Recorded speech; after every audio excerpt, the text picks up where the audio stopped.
This is my official announcement that I'm rolling over my hottest year ever to 2027. I've had many injuries this week. I have ripped nipples. I've got a sty. And then I think I actually even have thrush on one of my feet. It is a preferable term to yeast infection. Whoa. This is exciting. Real Housewives of London is coming back for series 2, and I even get to do the reunion. Is Andy Cohen gonna see it and be like, here I go, I'm in? I hope so. So should I trust when he said, I want to have kids with you? I think a man should convince you to have kids. If you are doing any convincing at all, I think it's going to go tits up. The wedding of the century unintentionally exposed the breakup of the week. Would you ignore the speculation or put out a statement like this to shut down the rumors? I specifically terrorized one ex who absolutely deserved to be terrorized. And I'm a big advocate of terrorizing them back. And just be like, she terrorized me. No, I terrorized you the fuck back. Hello and welcome to another episode of Telling Everybody Everything. It is Thursday, the 16th of July. Holland will be 9 months tomorrow, and I'm seriously considering ending my breastfeeding journey. I know that this resonates with some people and with others that are like, Katherine, stop talking about the baby. But the good news for the latter group is that I will not have any more babies. I will never be breastfeeding again.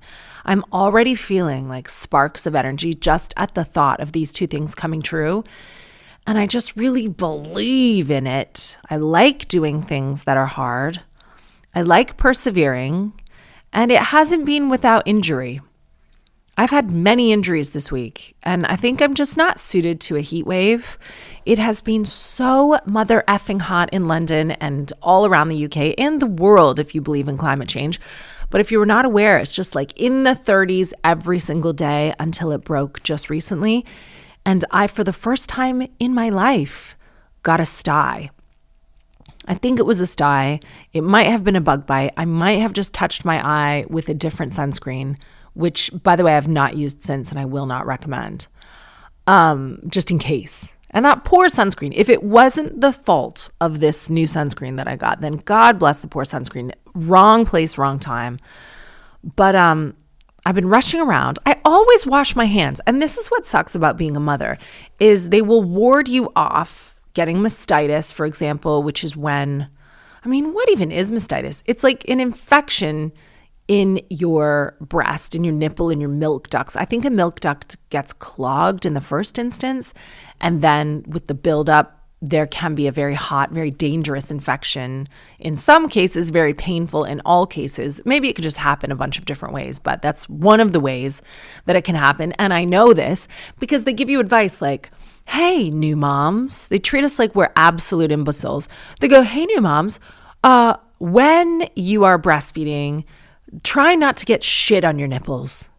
Like when you're changing nappies and dealing with breastfeeding or pumping or whatever, just try to keep shit as far away from your nipples.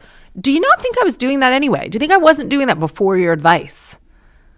What wild kink do you think that I have that before I read this in one of the dumbass mothering manuals or like vessels for advice, wherever this advice comes from, like adverts, forums? I think I probably first read about this in a forum. Where did I read this? Like, I am too tired to remember, but I'm not too stupid to have been previously like smearing shit all over my tits. This is a whole different demographic you're dealing with. New moms, trust me when I tell you, we know to keep baby poo and breast milk separate. We know to wash our hands after we clean a nappy. We know that in a perfect world, you keep shit as far away from your face, your eyes, your body, and your nipples as humanly possible.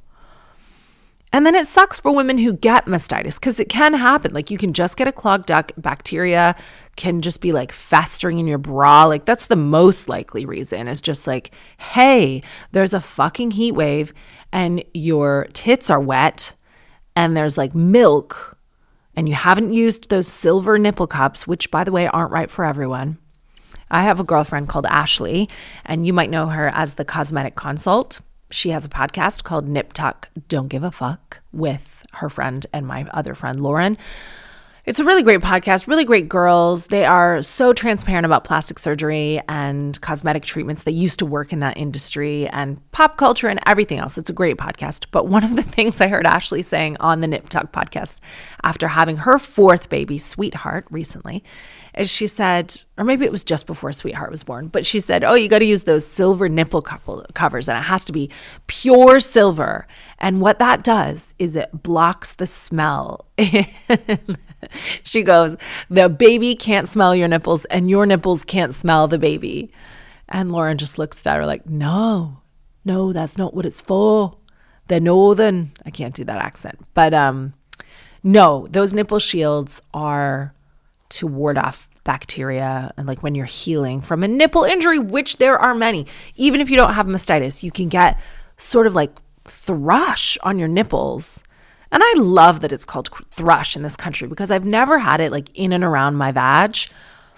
But I think it is a preferable term to yeast infection. Whoa. It's just a horrible, Americans just have a horrible way of articulating things sometimes. Thrush, that sort of could mean anything. It just could mean like, oh, I'm a bit red in the face. I'm thrushed. Like it could mean anything if you don't know the word. But you can get thrush in your nipples. I currently, not to sick everyone out too much, I have ripped nipples from, I don't know, just like pumping quickly, pumping without looking. You know what it's like. You like stick the pump on your tit and your nipple's pointing like just a bit the wrong way. It gets pulled. Then you have like a slice out of your nipple. My nip's like half hanging off and then it's hot. So I'm like sweating in my bra. I don't have the silver nipple silver covers. I've lost them for like 10 times. It's not worth getting a new pair. I'm almost at the end of my breastfeeding journey for life. And it's just gross. And then I think I actually even have thrush on one of my feet. And this is sick. But I had like a really itchy foot in the night. Just like one of my toes was itchy. And I thought that I was bitten in the garden because I am delicious. And every single time I go outside, I get bug bites. I have tried to combat that with like a homemade remedy mix that I made in an old spray bottle of water, clove oil, lemongrass oil, geranium, and peppermint oil.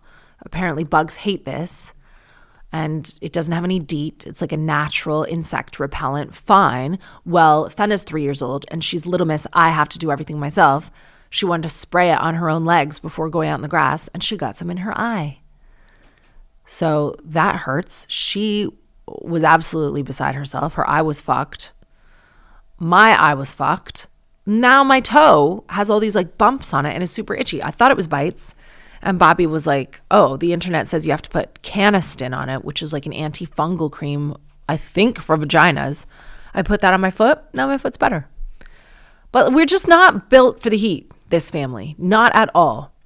My nips are sore. My eye was sore. It was red.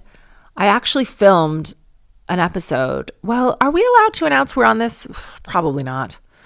I'll keep it like cryptic in that case. So I have a friend in this country who is a comedian and he has several vehicles with himself, like as a solo artist, but also he teams up every once in a while with other comedians. And sometimes he teams up with his mom. I have been teamed up with him on different projects, but he and his mom currently work together a lot. And they do have a project that has been running, I think, for 3 series. I could be talking about anyone, but he invites other comedians or actors or singers with their parent or their child, depending on how old they are. It's like parent and child couples compete on this show. So he found out my mom was in town. He invited me to go on this show. And I said, fine.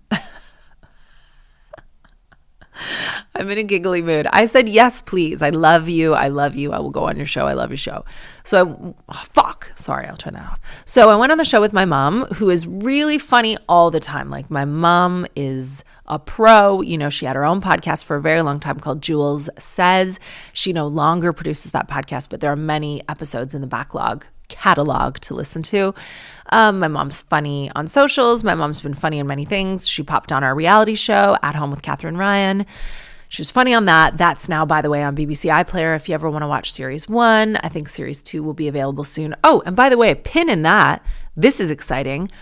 And it's also a bit like spicy because I don't really know what happened here, but The Real Housewives of London premiered on Hey You here in the UK last year to thunderous applause. Lots of wonderful reviews. It is a great show. The ladies are so compelling if you haven't seen it already on Hey You. And I was the host for the reunion, Series 1. Well, a lot of people got in touch to be like, why isn't Andy Cohen hosting the reunion? I love Andy. Who's this bitch? You know, the usual shit that I get just for like existing. And we had to explain to the audience, oh, well, Andy Cohen is not doing this reunion because Andy Cohen is at Bravo. And The Real Housewives of London is not Bravo. No, The Real Housewives of London is Hey You, which is an incredible, incredible streaming service with so many of your favorite reality shows, current ones, and like even Lindsay Lohan's old reality show. You can find a lot of gems on Hey You. But I digress. So we had to explain Andy Cohen's absence to like lots of people. Bravo had its own show about very aristocratic ladies in the UK called Ladies of London. And that show just, I don't know. I don't get around to watching much adult television, but I didn't watch it. I saw a few clips. I know this Baroness Emma is on it. She's a really nice gal. I also know Mark Francis is on it, and you will know him from Made in Chelsea. He and I have worked together, and he is just magic. Like Mark Francis, stop. Anything you see him on, he is dapper in a way that is old money, you know? I think I read that when he first signed up to Made in Chelsea, his like extended Italian family were appalled because one thing that the super rich do not do is advertise themselves on reality TV or social media or anything. But he was just too good. He just knew he was the gift that the world needed. He is articulate. He's catty. He's bratty. He's chic. He's always fashionable. He's charming. And I just love him in anything I have ever seen him in. Every second that he's on screen, he is high value. He's great. But I didn't watch Ladies of London. And now I come to find, maybe coincidentally, could be completely unrelated, Ladies of London, I think, is on hiatus, which is a nice way of saying it's not coming back. Maybe not now, maybe not for the foreseeable, maybe not ever. I don't know. I have no inside knowledge of what's going on with that show. But I saw on other people's socials that there is potentially someone on that show who is suing the production. I don't know this to be true. I've just seen it on TikTok. There's a lady called Margot who, from all reports, was dissatisfied with how she was portrayed on the show. And like, this is what 22-year-old contributors to Love Island are not going to do. They're not going to have ancestral wealth to sue the production company. This could be complete fabrication. This could be adjacent to Ladies of London not returning. This could be the reason. Like, we just don't know. But what I do know for sure is not that it was like a head-to-head battle, but Real Housewives of London is coming back for Series 2, and quite soon, I believe. I think Season 2 is going to premiere in September or October, but they've just finished filming, and they've released all their brand new photos and all the artwork for marketing, and I'm really excited because I can't wait to see what the ladies are up to. And also, excitingly, Real Housewives of London is moving to Bravo. So you can watch it from July 21st on Bravo, released the next day on Peacock. That's if you live in America or Canada or wherever you would watch Bravo. If you cannot access it already on Hey You, Season 1 will be available on Bravo soon. And I even get to do the reunion for Season 2. Will that be on Bravo? I don't know. Is Andy Cohen going to see it and be like, here I go, I'm in? I hope so. Honestly, I would not be offended. I love hosting the reunion. I loved the opportunity to get to know the ladies and to work with the production company who I've loved forever. And I love Hey You. So it was all an incredible experience, but I would enjoy watching Andy Cohen do it. See, like, I am in a position where, you know, opportunities come my way. Sometimes opportunities are passed on to someone else, and I don't take personal offense at that. I don't. Oh, Bobby's in the garden. Great. He's being quiet thus far, but something tells me he'll be getting out the weed whacker soon. So what I wanted to tell you is, yes, from the 21st of July, you can watch The Real Housewives of London in America on Bravo. How exciting for the ladies. How exciting for me. although I am pre-facelift and fat and pregnant in the reunion series 1. So back to the show that I was filming with my mother.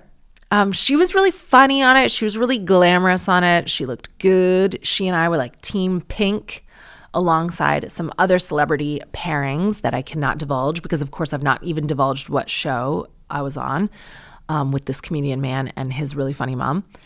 But we chose some awesome pink looks, and I had even my little wiglet, and I looked pretty glamorous, never as glamorous as my mom, but because of my eye infection, which was either like an insect bite or sunscreen in the eye or a sty, I don't know, my eye was super swollen. It was all red. I decided not to put makeup on my one eye. And Fiona, my longtime makeup artist, was like, are you sure? Like, I do think it is a risk depending on what's going on with your eye to put makeup on it, but like, are you prepared to go on like a glitzy ITV television series with just makeup on one eye? And I said, yeah. Or we make a pirate patch and I put it on my other eye.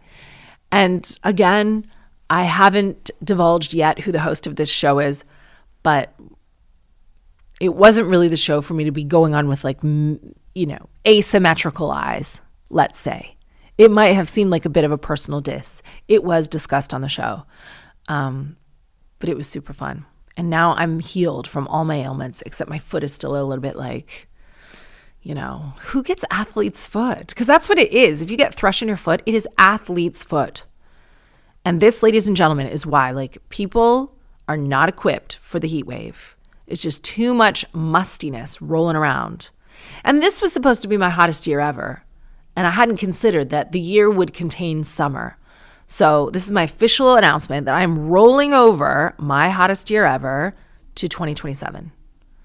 Because when I'm done breastfeeding, which is going to be soon, I'm going to go back to Dr. Nick Rhodes at the Coppergate Clinic in Yorkshire, in York, no less, who did my facelift.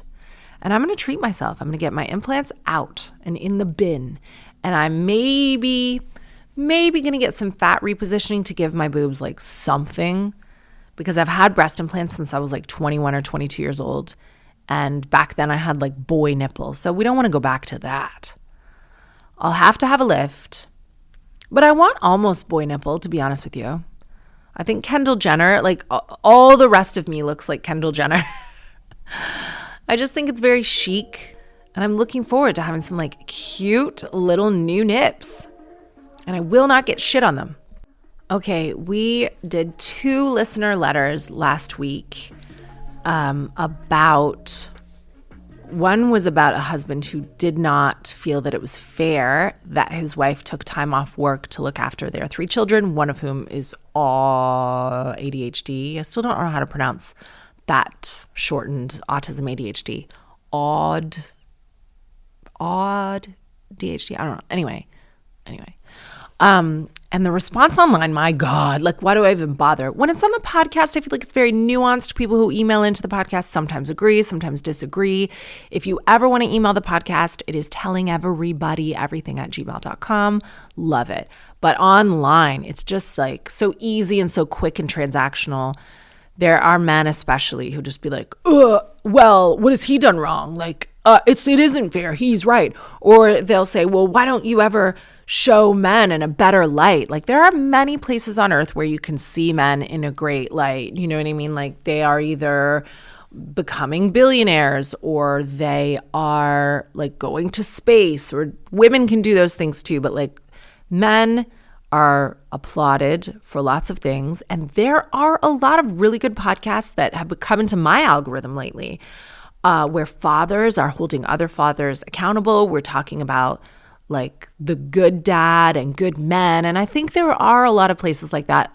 It is not my job to like dig for a feel-good story about a man and present it. All my job is to read some of the emails that I receive, and it is not my fault that everyone who writes me is in an abusive relationship, wants to leave their husband, is being cheated on, has been assaulted by a man.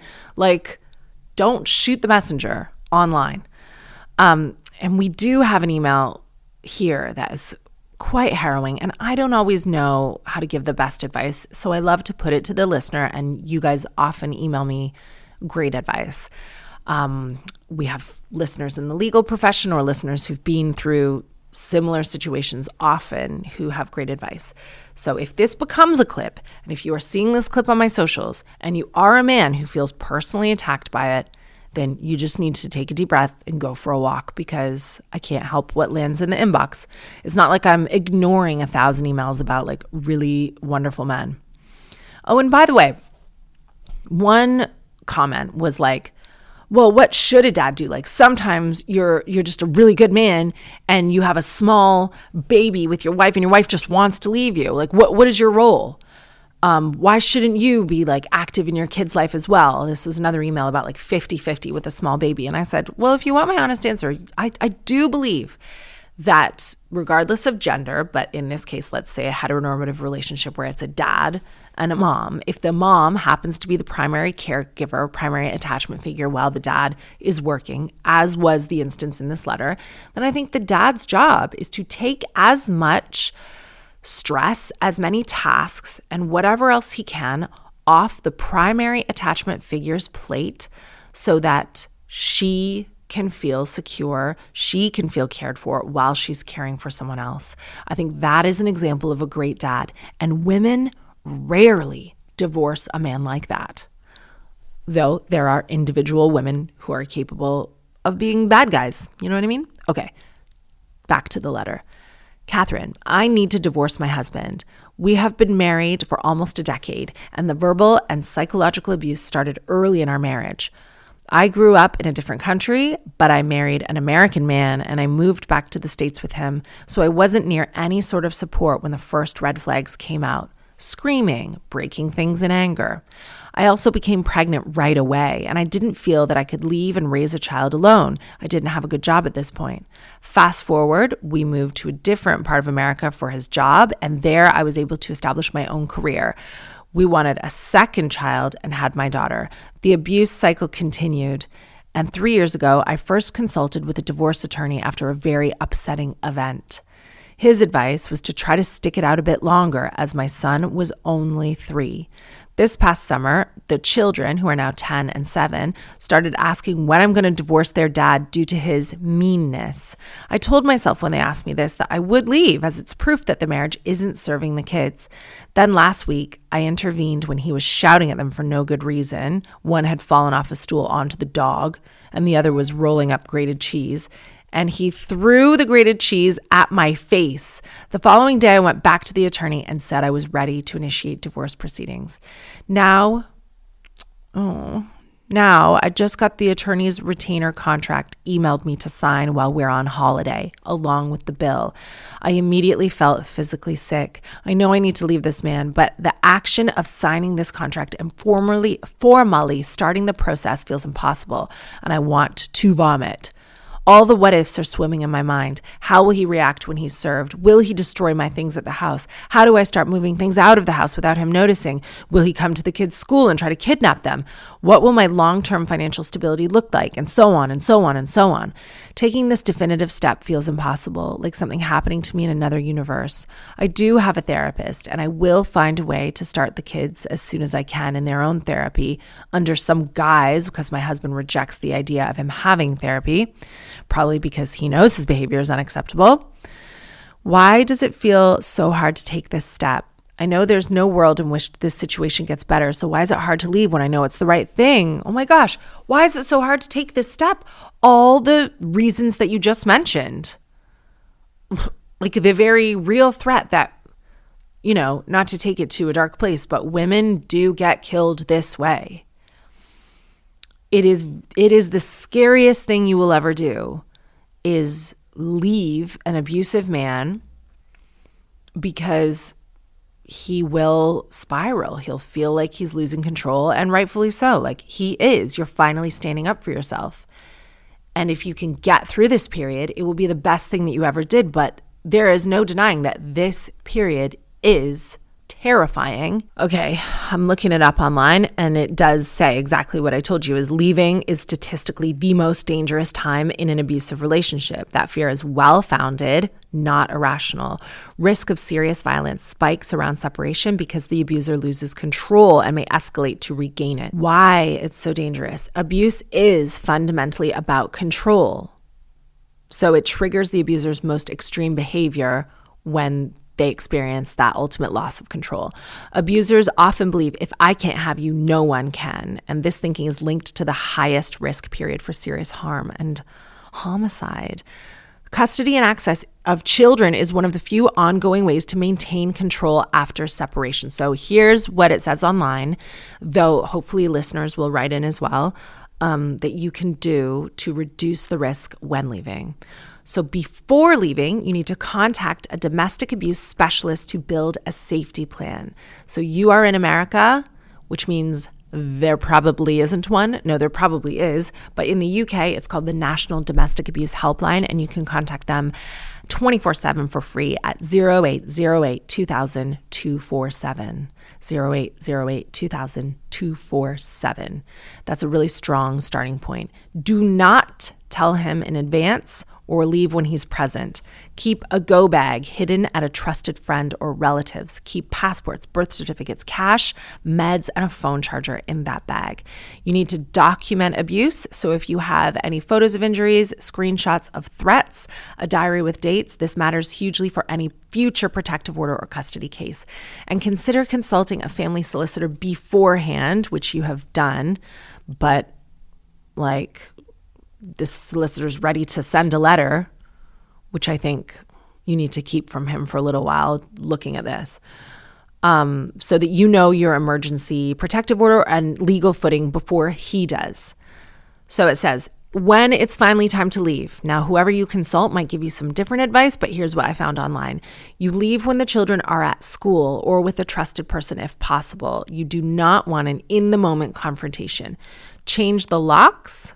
Consider an occupation order if he remains in or near the home. And I would say that too, you and the children belong in the house, and it's so hard. Really, I don't know how someone does this. It is so hard to also be by the way, we're leaving you and you are now homeless, but don't leave the house with the children. I have heard time and time again that this puts you in a tricky position custody-wise because the abusive partner can try to claim that you abandoned the family. Alert the children's school and nursery in writing that he is not to collect them without your consent if kidnapping is a real fear. And then obviously call 911 in America if there's any immediate threat. Ongoing safety. And this is something that I think people don't prioritize enough. You need to change your phone number, you need a new email, and location settings turned off on all your devices and accounts and your children's accounts if they have them. You need to vary routines and routes for a while after leaving. Keep some communication about the children only in writing or text so there is a record. It's amazing that people do this at all, and so many women are able to successfully navigate this all around the world, and men, some men. But it is so dangerous. So I would never, and no one, not your friend, not your family, no one can be you should leave. They don't understand the heaviness and the fear of doing this. And obviously you've thought about doing it a lot. And I get it, because the last thing that a parent wants to do is leave their children with an abusive spouse for fear that they'll be hurt or they'll be kidnapped or, worse. So this is one of the many reasons why people stay.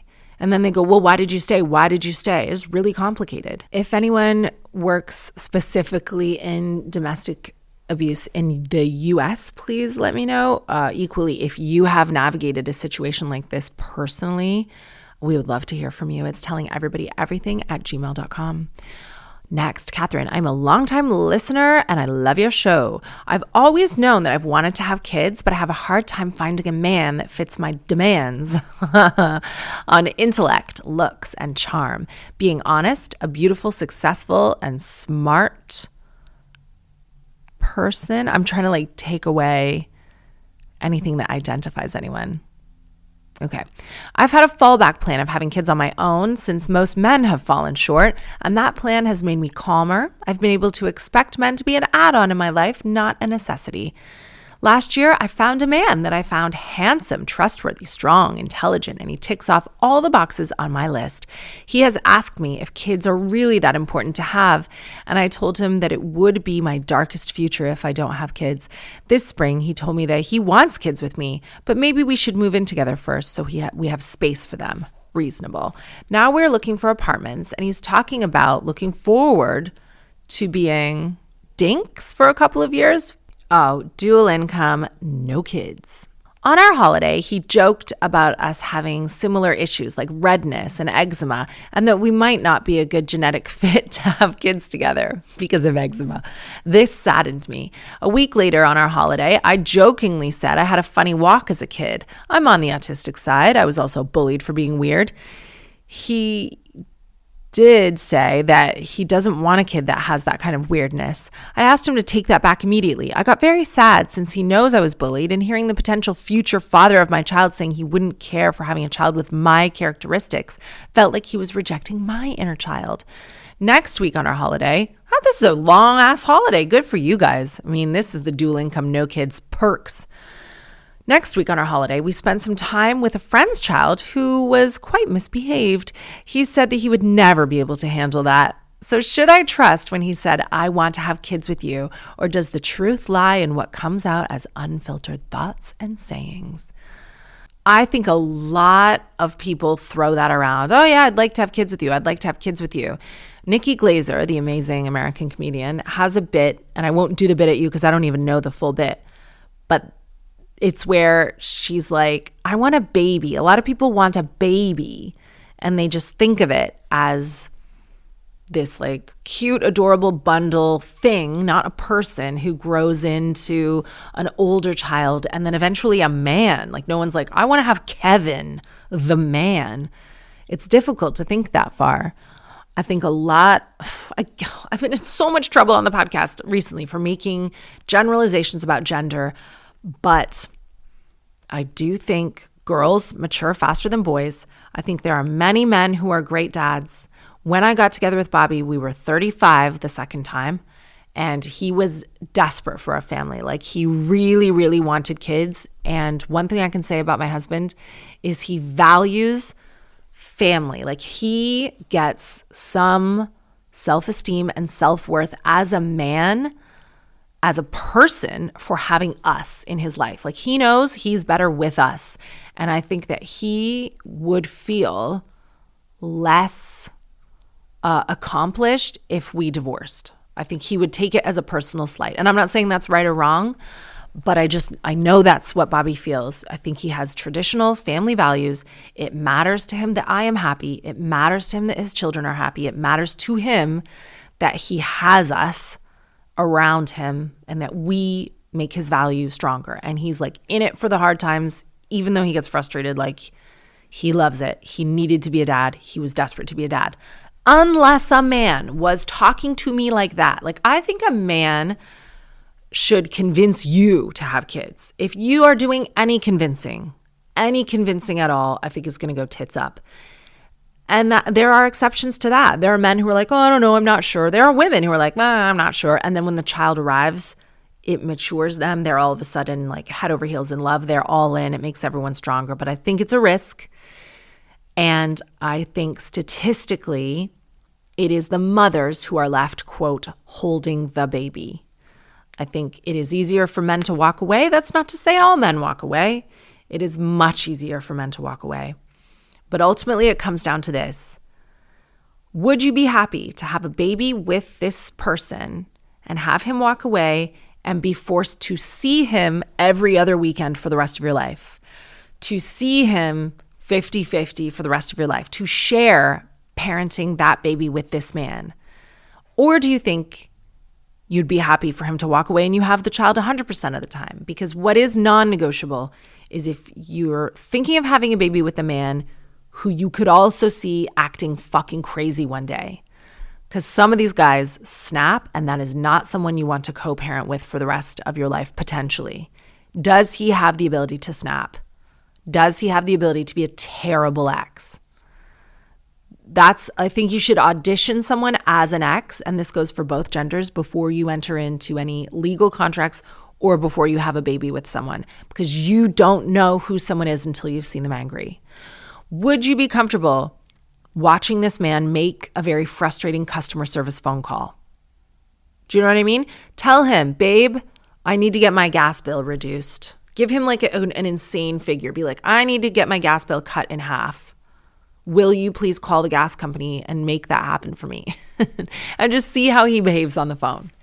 If he starts berating the person, be like, oh, you don't even have an education. Like, you don't know what you're talking about. You're just reading off a script. You know, people who talk to customer service people like that, that is a dangerous person. That is an asshole. That's one of many red flags that you could test for. But if he's sane and you think he's handsome and he ticks all your boxes, and you think he'd be a good husband and a good dad, but equally a decent ex, I think go for it. What does comedian Andrew Johnston have for us this week from Hollywood in celebrity and pop culture news? Andrew. Chris Brown is in the throes of legal woes, and it looks like it's only the beginning for young Skeezy.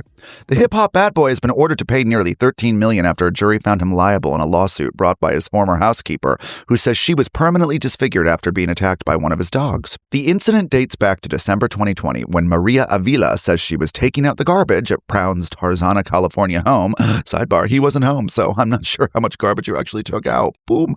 When his roughly 200-pound Caucasian shepherd, Hades, subtle, mauled her, tearing off large chunks of skin and leaving her with permanent scarring, nerve damage, and partial vision loss. Jurors heard testimony that rather than calling 911 or staying to help, Brown left the property, later testifying that seeing so much blood, quote, freaked me out. Really? Find that surprising, but okay. And that he followed his manager's advice to leave because he feared his presence would create a, quote, media circus.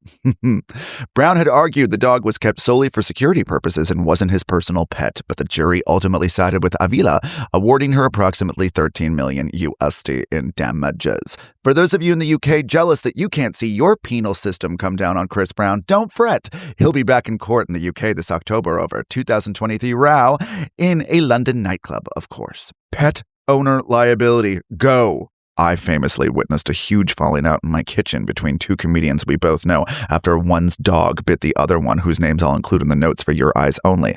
Sorry, podcast listeners. I went straight to the notes. It is a comedian I love versus a comedian I have not heard of. Would it make a difference if this was, say, Tom Hanks's dog and it wasn't named after the god of the underworld? So Tom Hanks isn't going to have a Caucasian shepherd because that kind of dog is banned in Denmark. It's used to hunt bears in Russia. It's a guard dog. And there are some really lovely families who are like Swifties if you come for them or their dogs. We have recently seen in the news there is a UK reality star / my friend, Aisling Horgan Wallace. She was attacked by some type of, it was either like a mini pit bull or a Staffordshire, I don't know what it was. It was like one of those kinds of dogs. A bully, that's what it was. And she spoke about it on her socials and it's all in the news. And then she's getting loads of hateful comments from people who are like, it was your fault, just victim blaming her for getting bit by a dog at a fucking baby shower, no less. And I feel like I like to keep my nose out of trouble, you know me. But this woman, who's her friend and the owner of the dog, whomever that may be, I don't know this person, she's about to have a baby, and then your dog attacks one of your guests at your baby shower. I would look to the skies and be like, thank you, God, for this blessing. Like shouting out to me that this is a perhaps poorly trained animal and my baby is maybe not safe in this house unless I send this dog for some like emergency training because he bit my friend down to the bone. Anyway, large dog breeds like this, dangerous guard dogs, can have a really practical use. They can be great family pets with the right owners. But in Chris Brown's case, because he is also banned, by the way, in Australia, he was banned in the UK, Canada, and New Zealand after his 2009 conviction. And he has also faced ban discussions in the Philippines. So a dog like this is an extension of his persona. It makes him look tough. I was reading about these dogs, and it also says that in a domestic abuse situation, they can... Yes, aggressive dogs are sometimes used as tools of control or intimidation against partners. So, like, it's no surprise Chris Brown owns a dog like this. What is a surprise is that you can be cleaning staff, like, no offense to cleaning staff, but are they going to earn $13 million in their lifetime? Not on that salary. And this woman gets bit by the dog and she gets $13 million. I mean, I would get bit by a dog. I would taunt Chris Brown's dog because it's a win-win. Sure, you do get mauled and there's a bit of blood. I would like to see this cleaner, actually. Hold on. Okay, I found some images of Maria Avila. She did get bit in the face, which is not ideal. And I learned from another episode of this podcast, thanks to that lovely lawyer who wrote in, bit tipsy on the tube, barrister rather, that they have a book of body parts and you get more or less money depending on the body part. But it's not that bad. It's really not that bad. So there's a bite mark under her eye and a bite mark on her forehead. I suppose that will permanently scar. But, I would take it, is what I'm saying. I would take the risk if I thought, I'm not accusing this woman of doing it on purpose, but I just think it's a great payout. You don't have to clean any more domestic abusers' homes. And you can, get a bit of, it won't even require plastic surgery. She can get a bit of, laser resurfacing, a nice CO2 for $3,000. We'll smooth that out, honey. You can get brand new boobs and a trip to the Bahamas while you're at it. Leave your family, start a new life. You got $13 million. It does look like a terrifying dog though. So, I mean, what has become of the dog? Well, this is even crazier. So Jen, anyone who's a real dog lover, please stop listening for the next few seconds. But it said the dog was allegedly euthanized by the singer's staff shortly after the incident. And then Maria Avila filed a lawsuit claiming the dog was destroyed to intentionally destroy evidence following the mauling, which doesn't make sense. But the staff are not qualified to do that. Where are we living in the wild, wild west? This happens in Los Angeles, Tarzana, California.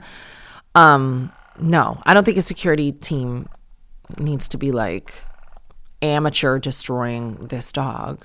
I mean, what a shame all around. What a terrible story, Andrew. Do you have anything peppier?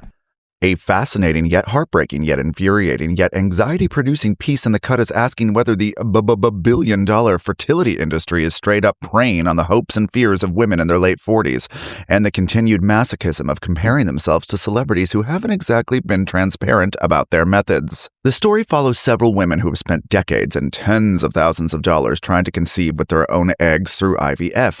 One woman profiled has gone through 12 embryo transfers, while another has spent more than $250K on experimental treatments not even approved in the U.S., which already has a pretty lax pay-to-play system, Taps knows. Part of the problem, of course, infernal celeb culture. While Gen Z women clamor to replicate Kylie Jenner's lip filler, their elder millennial and Gen X sistern are following the lead of celebs seemingly in their fertile 40s. Anne Hathaway is currently expecting at 43, Natalie Portman at 45, Halle Berry had her second child at 47, Hilary Swank had twins at 48, Bev Hill's housewife Bazoma St. John has been sharing her fertility journey at 49, Janet Jackson became a mother at 50, and just last week, doo-wop what thing? Oh, that thing. Lauryn Hill is reportedly expecting baby number 7 at 51. The awfulest truth?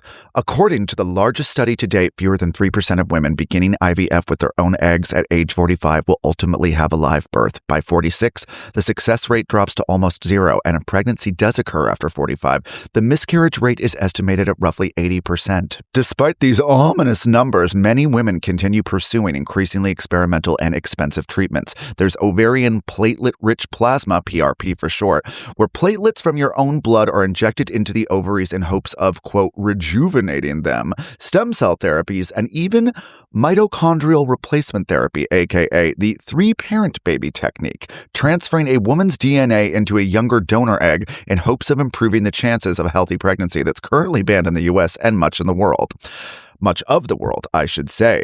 And one of America's favorite pastimes is playing God, so I'm as surprised as you are that that's actually banned. However, the biggest question isn't whether these women should be allowed to keep trying, it's whether fertility clinics should keep taking their money. Others proudly advertising they'll never turn anyone away. One specialist argues refusing treatment based solely on age is discriminatory, while critics argue that IVF is largely unregulated, and when patients are willing to spend thousands of dollars chasing a 1% chance, clinics have an obvious financial incentive to keep saying yes. One woman quoted in the piece summed it up.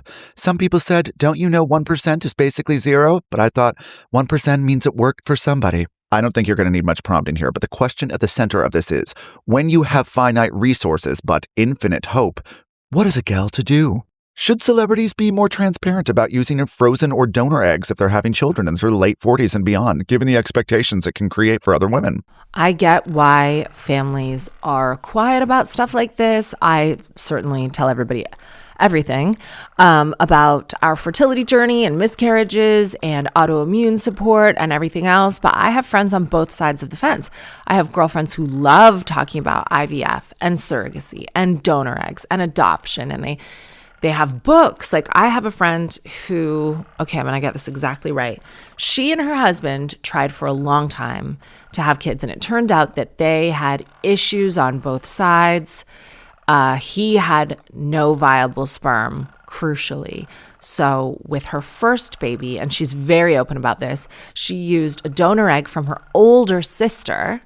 And I think that if you are in your 40s, you probably can't donate eggs because the quality of most of them will be not great and you won't have a high quantity or quality. But she got it from her sister, so because it was like a private egg donation, that was fine. She used donor sperm. And then for her second child, she used the same donor sperm and an egg from a neighbor who had also used that donor sperm. So her first child was conceived with donor sperm, and there was a child down the road who was also conceived with that same donor sperm. So she struck up a relationship because these children are biologically half siblings. And then after knowing this family and chatting to this family, the woman who's the mother of, and I think the biological mother as well, of this child who's related to her first child via donor sperm gave her an egg. So her child is biologically, not that biology really matters at all. I could not care less if any of my kids were biologically related to me. I was just in the house talking to my mom, who's visiting, about this now. Though my children are all biologically mine, but like I swear it wouldn't matter to me. And I don't mean to like stomp on the dreams. I know there will be women who are offended by that, who are like, well, it does matter to me. Okay. You don't know, Katherine, because you have the privilege of them being biologically yours. Okay, maybe I don't, but that's how I feel.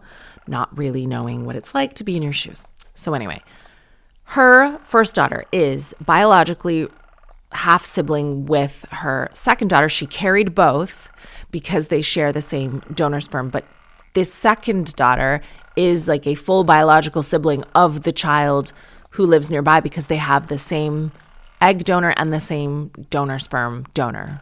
You get me? So people have different levels of openness about this.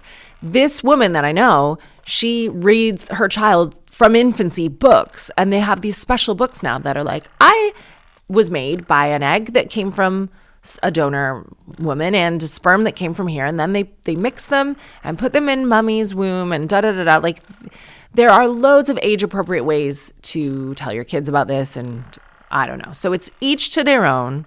Just like with any medical issue or like surgery, plastic surgery, or any private matter for your family, like it's down to each family to choose. Posting your kids online, I think it's down to each family to choose. Being open about IVF, again, is down to each family because it's not just your story. It becomes the child's story.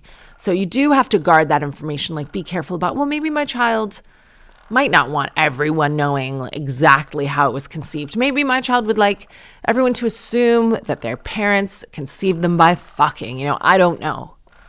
I respect everyone's right to privacy. But I will say, when we were going through all of the miscarriages and the autoimmune response treatment, Bobby did flag that he thought some of these people were charlatans because we were dealing with recurrent miscarriage specialists and IVF clinics to get some of these autoimmune treatments. And Bobby was like, I don't know about these people. Like, I think if we just got pregnant again, you wouldn't need in this autoimmune therapy. It costs thousands. You're like at the worst point of your life. You're really low. And I don't appreciate anyone profiting from a family's like worst moments. So I get that argument. Yeah, it's tricky, especially when it comes down to medicine and fertility. Like, people want something so badly that they will go deeply into debt. They will borrow from parents and friends and family members. And it's difficult to say there's a cutoff, though, to be like, no, you cannot try anymore. And that's what the NHS does. So if it's publicly funded, they'll cut you off. But if it's private, I don't think that I could possibly say, because it's down to each individual personality too. Some people will become obsessed with it. Like I would. If I had not conceived the kids and I was still running into miscarriage problems and autoimmune issues, like I really think I would fight to the end, just because that's the kind of person I am. And then if you decide to walk away, that doesn't make you any less of a fighter, or like you just go, all right, this wasn't my journey. And I think there's great peace in that. The wonderful broadcaster and author Elizabeth Day talks so much about her journey with IVF and her decision to walk away. And she speaks so beautifully and articulately about that, if you're interested. I think every couple does need a line in the sand when you're like, okay, here is when we will walk away, because I can't imagine it'd be absolutely heartbreaking. So should celebrities... Look, this is the truth about celebrities. They do have infinite resources. They make millions of dollars, and they are doing a lot. They are getting donor eggs, of course, but a lot of them now, and you'll see this more and more as time goes on, a lot of even non-celebrities are freezing their eggs. And again, I have been saying this for years. If we truly had biological equity, even a fraction of it, like if men's sperm went off at 35 and then sharply off a cliff thereafter, it would be frozen.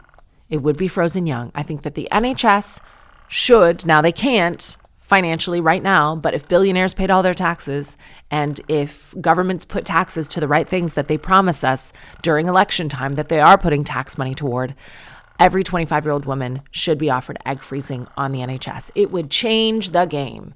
It would put more women in the workforce. It would change women's decision-making about what kind of relationships they entered into. It would give women more time to establish themselves. It would be an absolute game changer. But until then, this. Turns out the wedding of the century unintentionally exposed the breakup of the week. All eyes were on Jack Antonoff after the super producer attended Taylor Swift's wedding with his designer sister Rachel, and not his wife, goofy, gorgeous star of The Substance, Margaret Qualley. Well, online sleuths be sleuthin' and headed right to Margaret's IG for the alibi, assuming she was busy filming an upcoming project called King Snake, which, sure. However, what they found was that she had quietly removed photos of the pair from their 2023 wedding. Reps for the two were forced to issue a statement issuing a non-denial the two had split, but curiously volunteering that there were, quote, no trust issues, no infidelity, and no toxic drama. Adding that, quote, there are only two people in this marriage, and no one has insight into whatever happened except for them, while urging people to stop inventing false narratives. Begs the cue, if Jack hadn't shown up solo or with a sister to arguably the biggest celebrity wedding of the century, would they have even needed to address this at all? I think no. As a diehard Lena Dunham fan, there's always been something a bit sus about Jack Antonoff to me anyway. A point that is raised, or at least cocked some eyebrows here. The immediate accusation that infidelity had something to do with it? Well, the girlies in the know pointed to a passage from his ex Lena Dunham's latest autobiography, in which she references him being questionably inappropriate with a then-teenaged lord. Of note, Lena was also at the wedding, which, had it not been for the 998 other wedding guests to act as a buffer, might have been quite awkward. So many people in Hollywood have no idea who they are, and I find it a little bit sick. I find it a little bit Black Mirror-y, and I'm in no position to speak about Jack Antonoff like this. I don't know him at all. I've been a huge fan of his sister's clothing brand, Rachel Antonoff, for a long time. That jumper that I wear in The Duchess that says world's smallest pussy, that's a Rachel Antonoff jumper. I just think she's cool and talented. And she is the one who introduced Lena and Jackie Antonoff. And then when I was reading Lena's book, Fame Sick, that you should absolutely listen to as an audiobook if you're okay with an American accent, or read if not. Lena talks, I mean, she's such a great writer that maybe she does this purposefully, but it just seems like she's telling about their first date and how it went. And at that time, she was really the toast of the New York social scene. Girls had just come out. She was a young writer on HBO. She'd been like plucked from this wonderful movie that she'd written, and now she's working with Judd Apatow, and HBO are so excited about this new show. And Jack Antonoff, all of a sudden, like this cool young singer, he was in a band at the time, he wants to go on a date with her, and he's all charming, and he's this and he's that. And I just think instinctively, again, I have no hard evidence of this, he seems to be a bit of an opportunist and a bit of a social climber maybe in Hollywood, and then just like jumps to the next, the hottest. And who knows? I don't know anything about infidelity this or that way. But I suppose I'm just glad to see Lena Dunham at a wedding speaking, and him in the audience. There's some sort of status thing when like a woman that you've scorned has the microphone and you don't. If you were in their position, would you ignore the speculation or put out a statement like this to shut down the rumors? I think I know the answer. Well, I try to spill as much tea as I can on other relationships where my truth is that I was wronged. I specifically terrorized one ex who absolutely deserved to be terrorized. And I'm a big advocate of terrorizing them back. And they never take ownership of their own faults or accountability. And they'll just be like, she terrorized me. No, I terrorized you the fuck back. But anyway, with Bobby, if he was unfaithful, I don't think I would be able to be truthful about that in a statement anyway, because we have children together, and I would try not to leak any of that on them. I think I would try to hold my head high, do it Kardashian style, and be pretty good about it for the sake of my very young children. I think it's a classy statement. There was no infidelity, love and respect, but also there should be a monetary value attached to that. If Bobby did something wrong, I would be like, okay, I'll sign an NDA and you will leave with this reasonable still amount of money. I'm not trying to like fuck anyone over, but I would leverage that information to protect myself, and then you would be buying my silence and class from there. You always got to be playing chess, ladies. Show up to a game of checkers playing chess. Think 5 moves ahead. Protect yourself. Thank you very much for listening to another episode of Telling Everybody Everything. Thank you to Andrew Johnston for his contributions from Hollywood. If you want to follow Andrew on Instagram, it's Mandrew Bronston. And if you want to see me do stand-up in London, I have a show with my friends, Michelle Deswart, Lou Sanders, Jack Skipper, Judy Love on the 3rd of August at the Camden Roundhouse. Please pre-order my book, Firstborn Daughter. Pre-orders really matter to the author. You can even pre-order it via Waterstones in other countries because they ship internationally. Thank you. Look after yourselves, and I'll see you soon. Bye.